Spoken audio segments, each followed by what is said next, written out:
আবু হানা মুস্তাফা, আরেকজন আছে মইনুল আলম। ও যে ধর্ষণ করলো এটার পর আসলে আমরা কেউ এটা মেনে নিতে পারি নাই। আমার কাপড় খুলে ফেলে, সুমন ভাইয়ের কাপড়ও খুলে ফেলে। চট্টগ্রামে স্ত্রী নির্যাতন ও যৌতুকের অভিযোগে গ্রেফতার হয়েছেন ব্যবসায়ী আব্দুল্লাহ আল রাজীব, প্রকাশ সুমন। এছাড়া তার বিরুদ্ধে গৃহকর্মী শিশুকে ধর্ষণের অভিযোগ মামলায় তদন্ত করছে পিবিআই। মঙ্গলবার 25শে জুন সন্ধ্যায় রাজীবকে গ্রেফতার করা হয়েছে। বিষয়টি নিশ্চিত করে চকবাজার জোনের সহকারী পুলিশ কমিশনার নূরে আল মাহমুদ। তিনি জানান, স্ত্রী ফাতেমা যৌতুক মামলায় সুমনকে গ্রেফতার করা হয়েছে। আব্দুল্লাহ রাজীব ছিল 2018 সনের যে যৌতুকমূলক আইন আছে, ওই আইনে হলো সে অরেন্টভুক্ত আসামি। তো আমাদের যে নিয়মিত পুলিশি কার্যক্রম, সেই কার্যক্রমের অংশ হিসেবে আমরা আসলে অরেন্টভুক্ত আসামি গ্রেফতার করেছি। গ্রেফতারকৃত অভিযুক্ত আব্দুল্লাহ আল রাজীব প্রকাশ সুমন, তিনি চটেশ্বরী সড়কের এপিক অঙ্গন টাওয়ারের বাসিন্দা। চট্টগ্রাম নগরীর চকবাজার গুলজার মোড়ের মোতালেব টাওয়ারের নিচতলায় SAS কম্পিউটার দোকানের মালিক তিনি। মামলা বাদী কানিজ ফাতেমার অভিযুক্ত সুমনের সঙ্গে বিয়ের পর থেকে নানাভাবে যৌতুকের জন্য নির্যাতন করতেন তিনি। আব্দুল্লাহ রাজীব আমার স্বামী। শুধু আমার 2015 সালে আক্ত হয়, এরপরে 16তে প্রোগ্রাম হয়, নিয়ে যায়। এরপরে আমাদের মধ্যে একটা কন্যা সন্তান হয়। এরপর থেকেই ওর রূপ আমি দেখতে পাই। বিভিন্ন মেয়েদের সাথে হোটেলে গিয়ে রাত কাটাতো, বাইরে চলে যেত, বাসায় আসতো না। এগুলো নিয়ে কথা বললে আমাকে মারধর, টর্চার করতো, সবসময় তালাকের হুমকি দিত।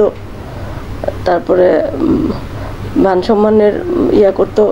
আর আমরা মা মেয়েকে পথে নামাবে, রাস্তায় নামাবে, এই ধরনের করতো। তো বাচ্চার দিকে তাকায় আমি সহ্য করতাম সব কিছু। এরপরে যখন আরো দিন ওর অত্যাচার বাড়তে থাকে, পরে সবসময় বলতো যে ভাইয়া ভাইয়াকে বলতাম, ও তো একটা কম্পিউটারের পার্টসের বিজনেস ছিল ছোট। তো করোনার সময় যখন ওটা হয়ে গেছে, বিজনেস কমে গেছে, এরপরে শুধু বলতো যে বাপের বাড়ি থেকে টাকা এনে দে, তোর ভাইকে বল আমাকে কোনো একটা বিজনেসে দিতে 50 লাখ টাকা এনে দে, নাহলে তোকে তালাক দিয়ে দিব বা তোদেরকে মেরে ফেলবো। এরকম আরো দিন বাড়তেছিল। বিভিন্ন মেয়ের ছবি ভিডিওগুলো দেখায় আমাকে বলতো যে এগুলো না হলে আমি এগুলা করতেই থাকবো সব সময়।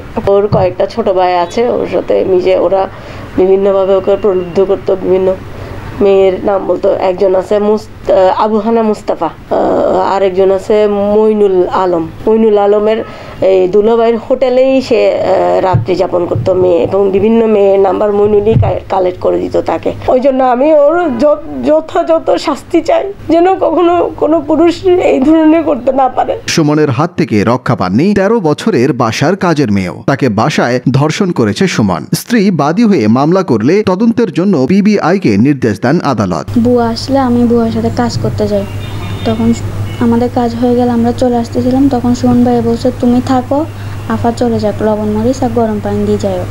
তারপরে আপা চলে আসে, আমি রান্না করে গেছি লবণ মরিচ আর গরম পানি দেওয়ার জন্য।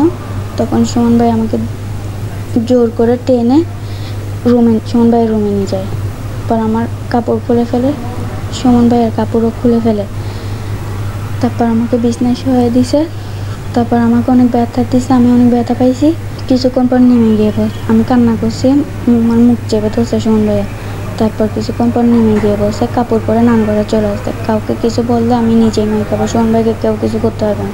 আমি কাউকে কিছু বললে সুমন ভাই বলছে আমাকে মারবে, সুমন ভাইকে কেউ কিছু করতে পারবে না। সুমনের এমন কার্যক্রম দেখে হতবাক কানিজ ফাতেমার পরিবারের স্বজনরা। তারা জানান, সুমন একজন যৌতুক লোভী, নারী নির্যাতনকারী ও নারী লোভী।